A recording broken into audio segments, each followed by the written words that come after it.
स्वागत है आपका हमारे YouTube चैनल हिंदी साहित्य संबंध में। इस वीडियो में यूजीसी हिंदी नेट जेआरएफ के नवीन पाठ्यक्रम पर आधारित रीतिकाल से संबंधित महत्वपूर्ण प्रश्नों तथा विभिन्न विद्वानों के कथनों का समावेश किया गया है, जिसकी आगामी परीक्षाओं में पूछे जाने की संभावना है।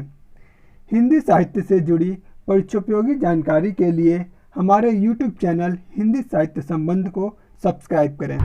चलिए शुरू करते हैं। रीतिकाल की समय सीमा आचार्य रामचंद्र शुक्ल के अनुसार संवत 1700 से 1900 मानी जाती है।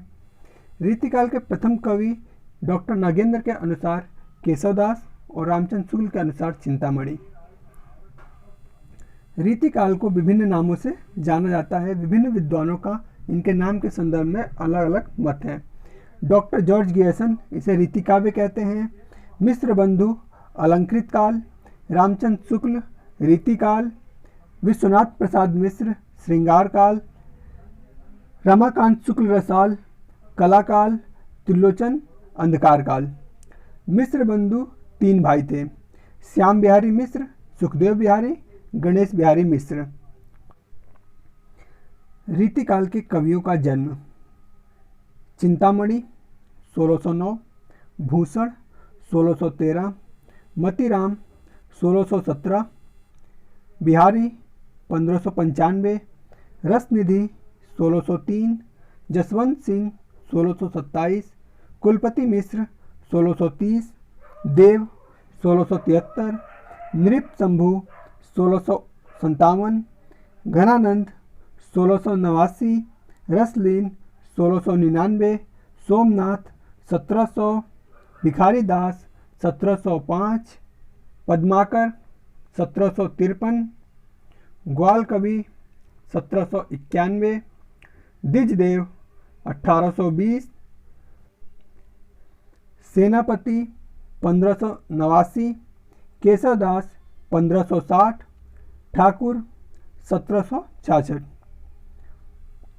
मुख्य कथन: यूजीसी नेट के नए पाठ्यक्रम में विभिन्न विद्वानों द्वारा दिए गए कथनों को पूछा जाता है। हिंदी में लक्षण ग्रंथों की परिपाटी पर रचना करने वाले जो सैकड़ों कवि हुए हैं, वे आचार्य के कोटि में नहीं आ सकते। वे वास्तव में कवि ही थे।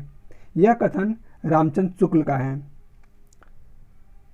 इन्होंने शास्त्रीय मत को श्रेष्ठ और अपने मत को गौण मान लिया, इसलिए स्वाधीन चिंतन के प्रति अवज्ञा का अभाव आ गया। यह कथन हजारी प्रसाद द्विवेदी का है।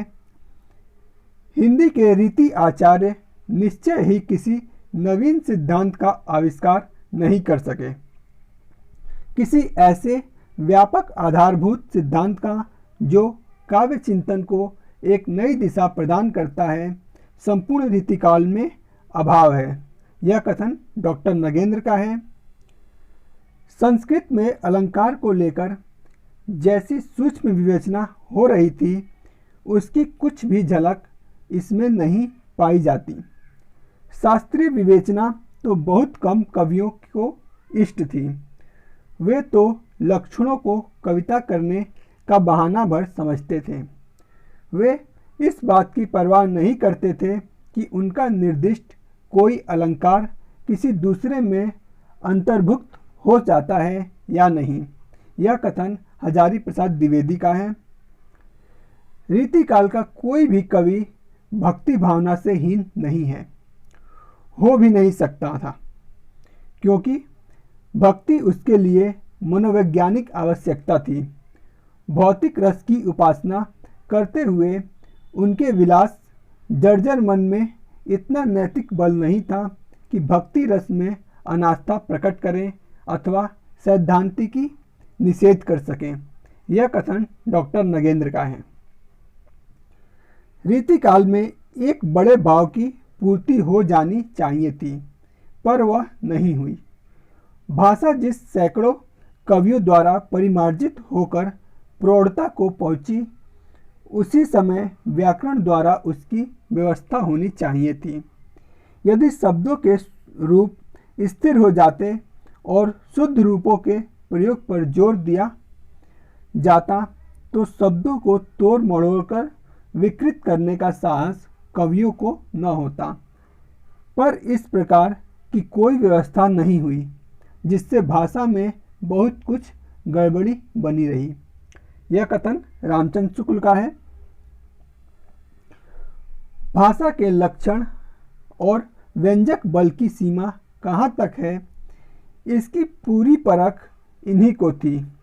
यह रामचंद्र शुक्ल का कथन है घनानंद के संदर्भ में।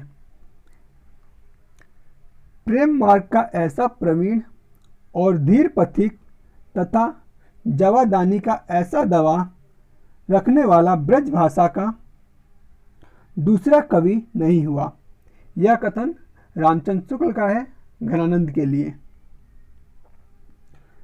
घनानंद ने न तो बिहारी की तरह तप को बाहरी पैमाने से मापा है, न बाहरी उछल कूद दिखाई देती है। जो कुछ हलचल है वह भीतर की है, बाहर से वह वियोग, प्रशांत और गंभीर है। यह कथन रामचंद्र शुक्ल का है घनानंद के लिए। प्रणय विभोर मन की ऐसी कोई वृत्ति नहीं है जिसका सहज स्वाभाविक चित्रण घनानंद ने न किया हो। यह कथन रामचंद्र शुक्ल का है घनानंद के लिए। इनकी सी विशुद्ध, सरस और शक्तिशाली ब्रज भाषा लिखने में और कोई कवि समर्थ नहीं हुआ। यह कथन रामचंद्र शुक्ल का है घनानंद के लिए। ठाकुर ने लोकोक्तियों प्रयोग द्वारा, रसखान ने मुहावरों द्वारा, आनंद घन ने लक्षणा, मुहावरों, व्याकरण आदि शुद्धि आदि से भाषा का स्वरूप को सुसंस्कृत बनाया। यह कथन डॉक्टर मोहनलाल गौड़ का है। केशव को कवि हृदय नहीं मिला था। उनमें वह सहृदयता और भावुकता न थी जो एक कवि में होनी चाहिए। कवि कर्म में सफलता के लिए भाषा पर जैसा अधिकार चाहिए वैसा उन्हें न प्राप्त था। केशव केवल उक्ति, वैचित्र्य एवं शब्द क्रीड़ा के प्रेमी थे। यह कथन रामचंद्र शुक्ल का है। रीतिकाल के प्रतिनिधि कवियों में पद्माकर को छोड़ और किसी कवि में मतिराम सी चलती भाषा और सरल व्यंजना नहीं मिलती। उनकी भाषा में नाद सौंदर्य भी विद्यमान है। यह कथन रामचंद्र शुक्ल का है मतिराम के संदर्भ में। इन दो वीरों का जिस उत्साह के साथ सारी हिंदू जनता स्मरण करती है, उसी की व्यंजना भूषण ने की है। वे हिंदू जाति के प्रतिनिधि कवि हैं। यह कथन आचार्य रामचंद्र शुक्ल का है।